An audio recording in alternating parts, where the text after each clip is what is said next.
What's up everyone and welcome back to MMA Buzz. Alex Pereira has once again shown why he's one of the most grounded and respected champions in MMA. In the build-up to his rematch, Magomed Ankalaev took a personal jab at Pereira, saying he would send him back to the tire shop in Sao Paulo, a reference to Pereira's humble beginnings before his rise to stardom. The comment struck a chord with the Brazilian powerhouse, who remained composed but visibly unamused during their pre-fight face-off. Now, following his dominant victory over Ankalaev at UFC 320, Pereira decided to make a symbolic and powerful statement. The reigning champion returned to that very same tire shop in Brazil, not as a struggling worker, but as one of the most feared and respected fighters on the planet. His visit served as a clever, tongue-in-cheek response to Ankalaev's insult, turning what was once a reminder of hardship into a symbol of pride and perseverance. Pereira's return to the tire shop wasn't just about proving a point. It was a moment of reflection, a reminder of how far he has come from his working-class roots in Sao Paulo to becoming a two-division UFC champion. He greeted the workers with warmth and humility, laughing and reminiscing about his past, showing that fame hasn't changed who he is at his core. After his stop at the tire shop, Pereira continued his journey down memory lane by visiting his old MMA gym. There, he was met with an overwhelming welcome from young fighters and fans who see him as a national hero. The moment captured the full-circle nature of Pereira's story, a man who started with nothing, faced mockery for his humble beginnings, and now inspires a generation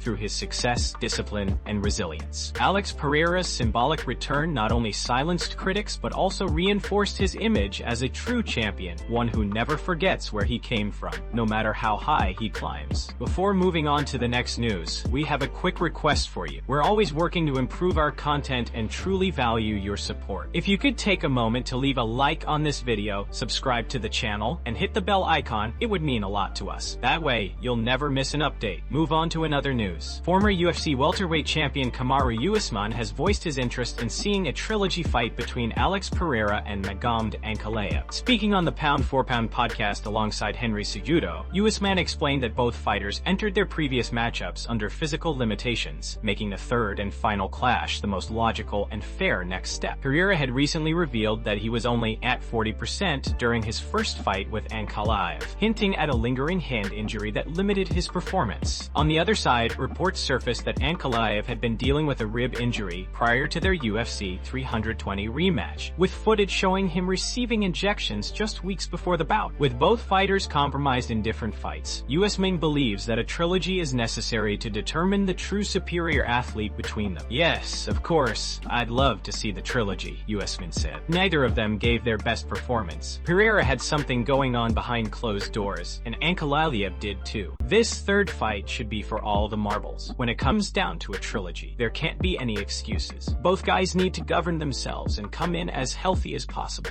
That's what makes our job in this sport so difficult, managing your body, your mindset, and entering the cage ready. Usman went on to emphasize that excuses only surface after a loss, pointing out the pattern seen in both previous fights. When Pereira lost the title, we heard what happened. Now that Ankalaev has lost, we're hearing his side. That's why the third fight is so important, it needs to be definitive, Usman said. The Nigerian former champion added that timing might actually work in favor of such a matchup. With the rumored UFC White House card not scheduled until June, both fighters could have enough time to fully recover and prepare. If the trilogy happens, it has to be the one that settles everything. It's the perfect fight to determine who truly stands on top, Usman concluded. With both men holding one win each and plenty of unfinished business between them, fans and analysts agree that a Pereira vs Ankalaev trilogy could be one of the most anticipated light heavyweight clashes in recent UFC history. Move on to another news. Rising Dagestani talent Magomed has officially earned his place in the UFC after delivering a dominant unanimous decision victory over Lucas Callis on Dana White's Contender series. His composed performance, relentless grappling, and superior control throughout all 3 rounds immediately caught the attention of fans and analysts, many of whom believe Zaynukov could be the next big name to emerge from Dagestan's growing list of elite fighters. Following the announcement of his UFC contract, a new clip quickly surfaced online showing lightweight champion Islam Makhachev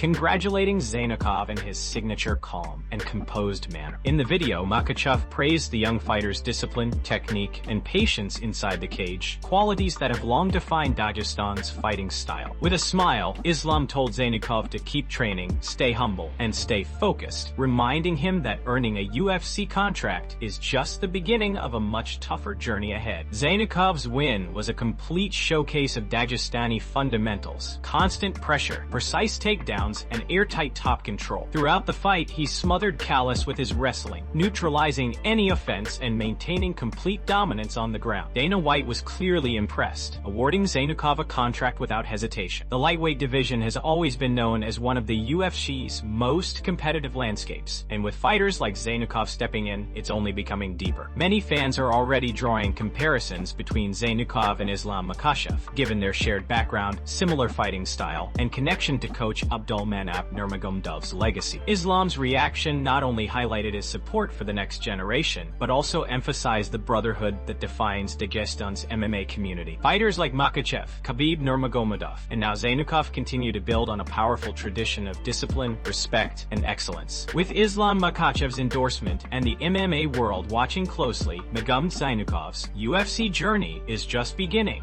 and if his debut performance is any indication, he might soon join the ranks of Dagestan's elite champ. Move on to another news. Raja Jackson, the son of retired MMA legend Quinton Rampage Jackson, has officially pleaded not guilty to the criminal charges filed against him following an alleged assault that occurred during a professional wrestling event in Los Angeles back in August. The case has drawn significant media attention due to Raja's connection to the MMA icon and the seriousness of the charges involved. During his arraignment on Thursday, Raja entered a not guilty plea to 1 count of felony battery, causing serious bodily injury, and 1 count of misdemeanor battery. According to court documents, the alleged incident resulted in significant injuries to another individual during the live wrestling event, prompting law enforcement to investigate and file charges shortly afterward. If convicted, the felony battery charge alone carries a potential sentence of up to 4 years in state prison. However, the Los Angeles District Attorney's Office has confirmed that they are pursuing sentencing enhancements, which could extend Raja Jackson's maximum possible sentence to 7 years behind bars. These enhancements are typically applied in cases involving serious injury, aggravating circumstances, or repeat offenders, though the specific reasoning in this case has not yet been disclosed. The court has scheduled Raja Jackson's next appearance for November 24th, where further motions, evidence, and testimonies are expected to be presented. Legal experts suggest that the case could take several months to resolve, especially if it proceeds to trial. While Raja's legal team has not made an extensive public statement, early reports indicate they plan to argue that the incident was a misunderstanding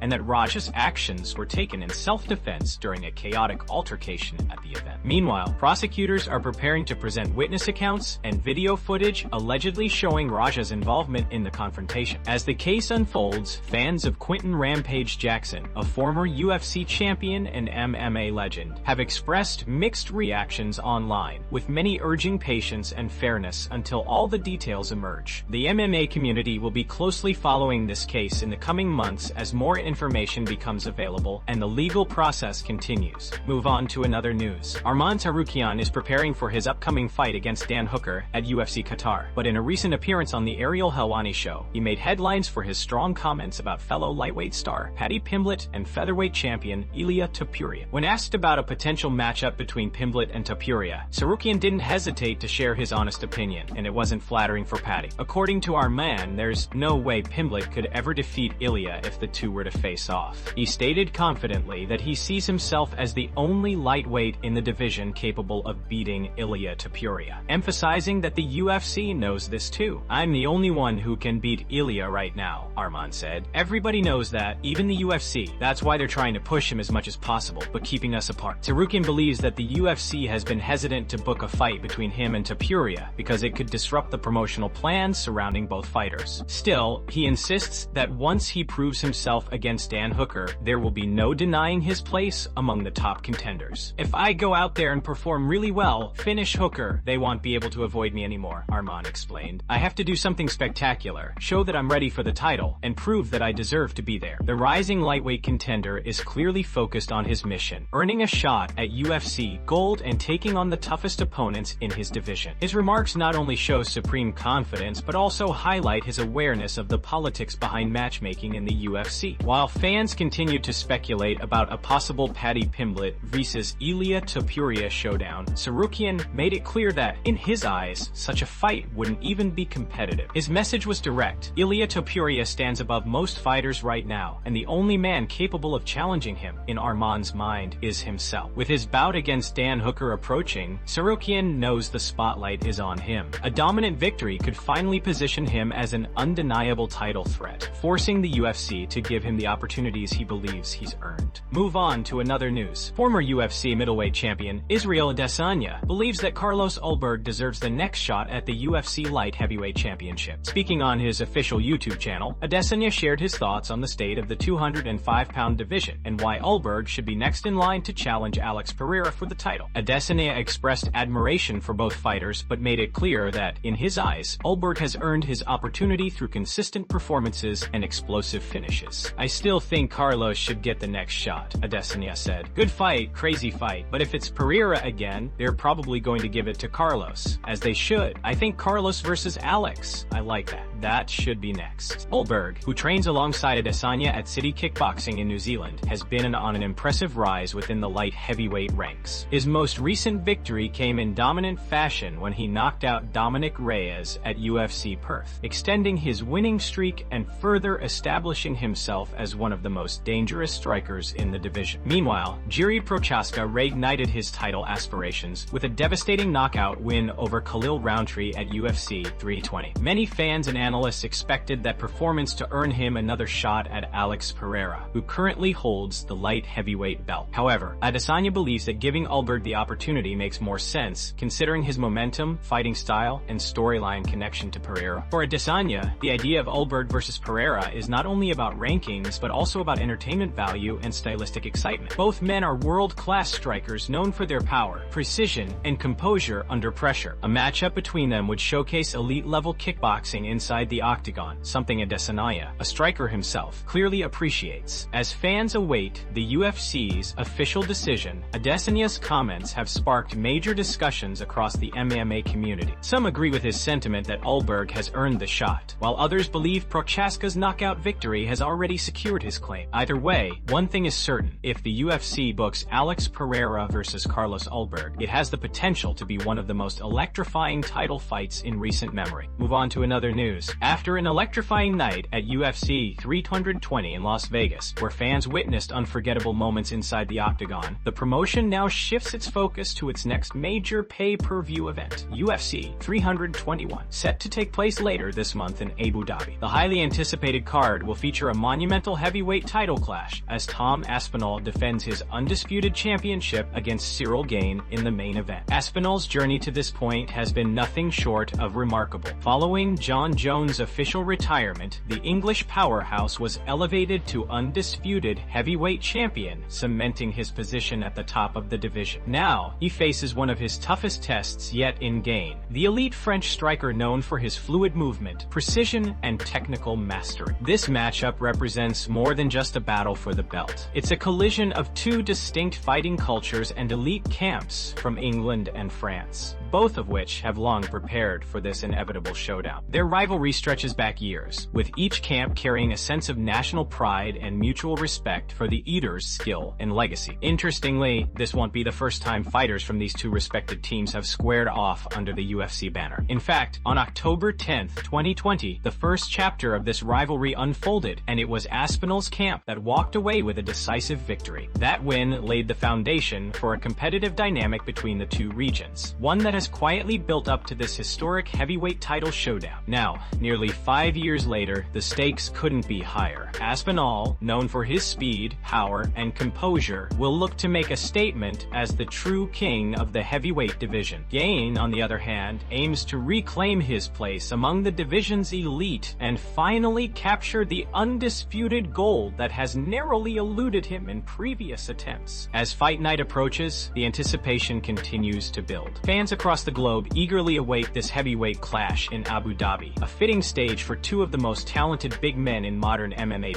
Whether it's Aspinall's technical brilliance or Gane's tactical finesse that prevails, UFC 321 promises to deliver a main event worthy of championship legacy and global attention. Move on to another news. Rafael Fiziev is showing remarkable determination as he continues to recover from the knee injury that forced him to withdraw from his scheduled bout against Charles Oliveira at UFC Rio. The explosive lightweight contender, known for his dynamic striking and relentless pace, recently shared an update on social media, revealing that he's undergoing shockwave therapy to aid his rehabilitation process. In the video, Fiziev appears calm and focused as he endures the treatment, a non-invasive therapy designed to stimulate healing in damaged muscles, tendons, and ligaments. Fans were quick to express their support, noting the fighter's positive attitude despite the setback. The clip also referenced a go-karting accident that contributed to the injury, an incident that reportedly aggravated his knee while he was enjoying some light recreational driving. According to those close to Fiziev, the crash occurred when another driver lost control and collided with him at high speed, causing a direct impact that left him momentarily shaken. Fortunately, no major structural damage was reported, but the resulting inflammation and discomfort were serious enough to rule him out of the fight in Rio. Still, the footage shows Fiziev laughing and engaging with his team, demonstrating that his fighting spirit remains as strong as ever. Observers in the MMA community have praised Fiziev's professionalism and mindset during this difficult period. Rather than disappearing from the public eye, he continues to document his recovery, giving fans an inside look at the physical and mental challenges elite athletes face after sustaining injuries. It's clear that Fiziev is not only determined to return, he's using the time to rebuild stronger than before. Insiders believe that once cleared by doctors, Fiziev will resume light training and gradually transition back into full camp conditions. His resilience is reminiscent of other top-tier fighters who have come back from adversity to achieve greatness. As Fiziev continues his recovery journey, the MMA world eagerly awaits his return to the octagon. With his explosive style and technical precision, fans are confident that it's only a matter of time before he's back competing at the top of the lightweight division, perhaps even stronger and more motivated than ever.